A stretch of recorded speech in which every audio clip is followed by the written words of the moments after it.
Good morning, brethren. Good morning.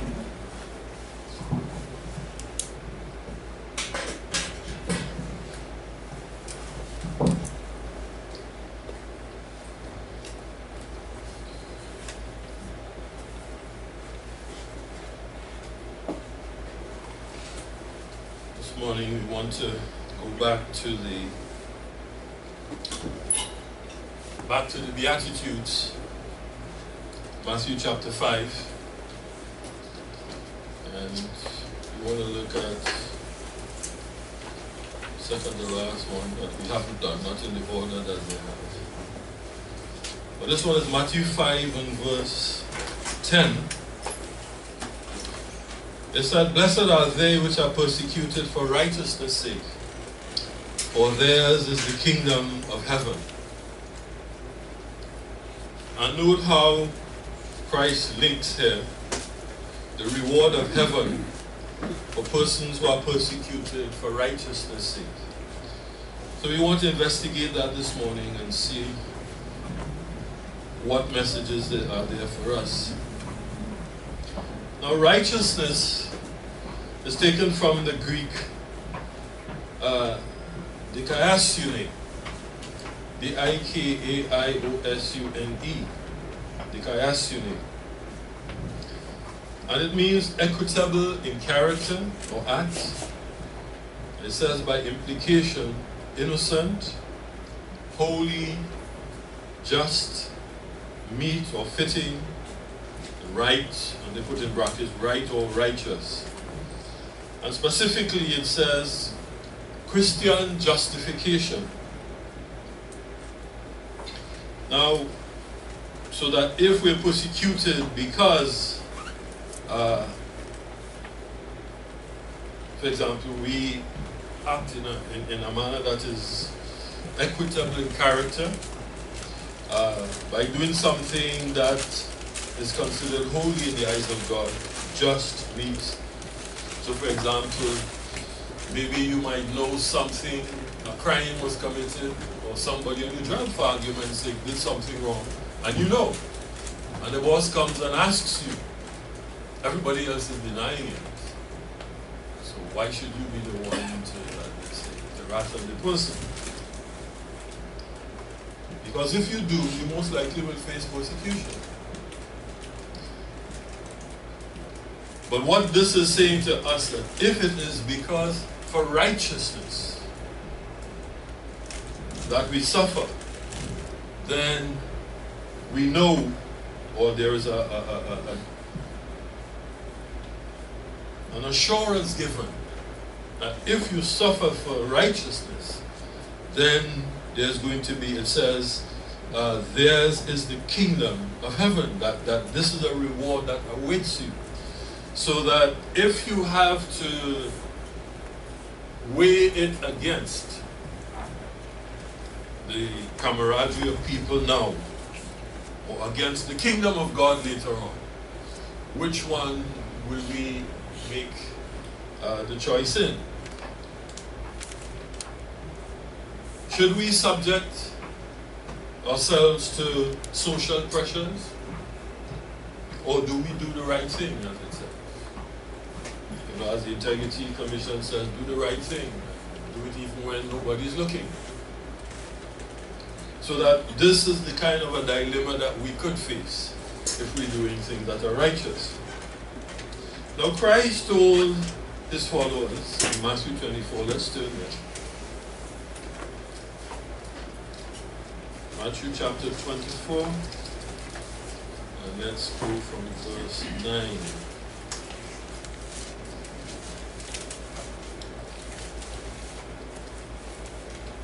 Earlier his disciples, in verse 3 it says, "And as he sat upon the Mount of Olives, the disciples came unto him privately, saying, Tell us, when shall these things be? And what shall be the sign of thy coming and the end of the world?" And he gave them a list of things, including wars, famines, pestilences, etc. And verse 9 he says, "And then, at the time of the end of the age, shall they deliver you up to be afflicted, and shall kill you, and you shall be hated of all nations for my name's sake. And then shall many be offended. So now, here it is now, the contrast. Many shall be offended, and shall betray one another, and shall hate one another. And many false prophets shall arise, and shall deceive many. And because iniquity shall abound, the love of many shall wax cold. But he who shall endure to the end, the same shall be saved. As I said, iniquity shall abound. So somebody did something corrupt in the office or wrong, and the boss wants to find out, and you say, I don't know. Everybody says they don't know. And you are the one who you go along with it and say, I don't know. Because iniquity will abound. That is the nature of people now, not to tell the truth. I remember having an experience with a permanent secretary. I asked for a cabinet note, and normally they don't give that to any, just any. But I said, it's okay, I have been sworn, etc. I took an oath when I went into the Prime Minister's office that what I saw remained inviolate. And she said, okay, but if this gets back to anybody else, I will deny that I ever gave this to you. She was prepared to go. So that kind of thing, it is telling us to beware of that. We've got to be just and meet and righteous, and especially Christian justification. And let's turn to Revelation chapter 12, and we're dealing now definitely into the end times when we go down to Revelation. Let's look at another statement made here in Revelation chapter 12. And let's go from verse 10. It says, And I heard a loud voice saying in heaven, Now is come salvation and strength, and the kingdom of our God, and the power of his Christ. For the accuser of our brethren is cast down, which accused them before our God day and night. And they overcame him by the blood of the Lamb, and by the word of their testimony.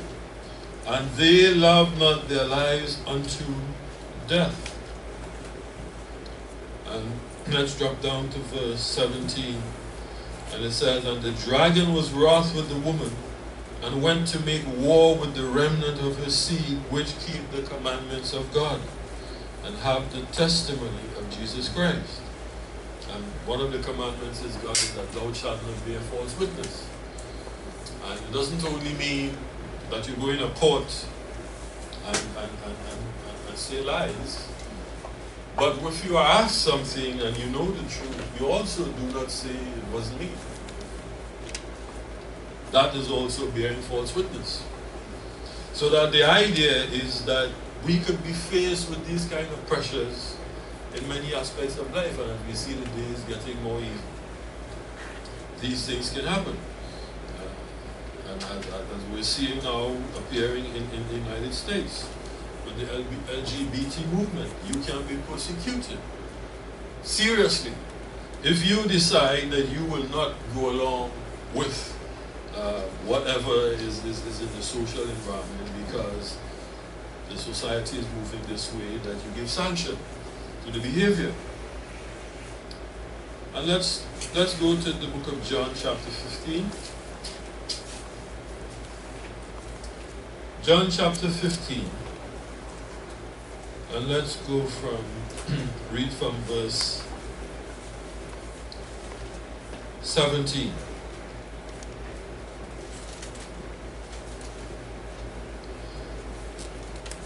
He says, These things I command you, that you love one another.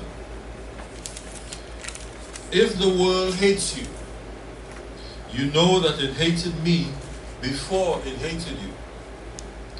If you were of the world would love its own. So if you were to do like everybody else in the office and say, well, I don't know, I never saw anything.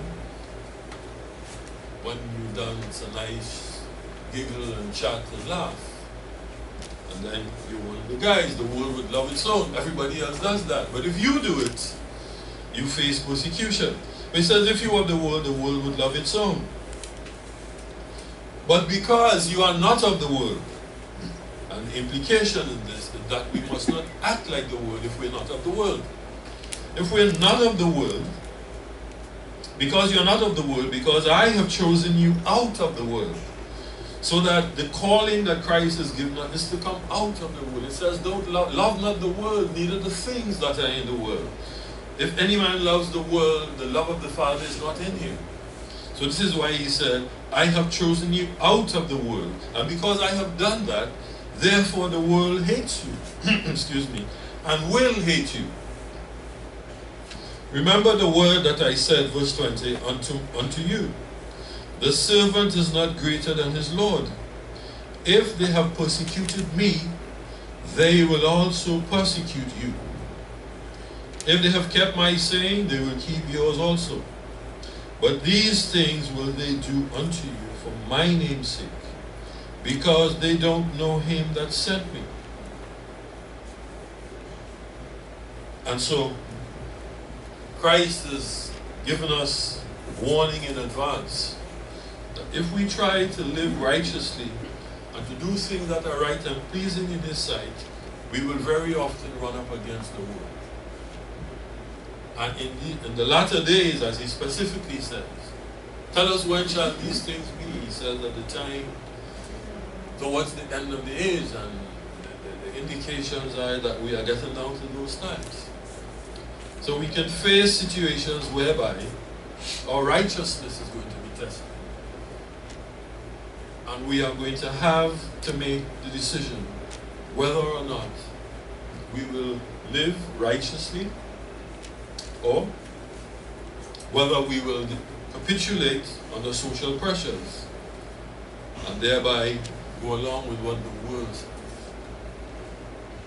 But we are given an assurance that if we go God's way, for theirs is the kingdom of heaven. So brethren, let us always remember this if we are tempted or we face such situations, that blessed are they.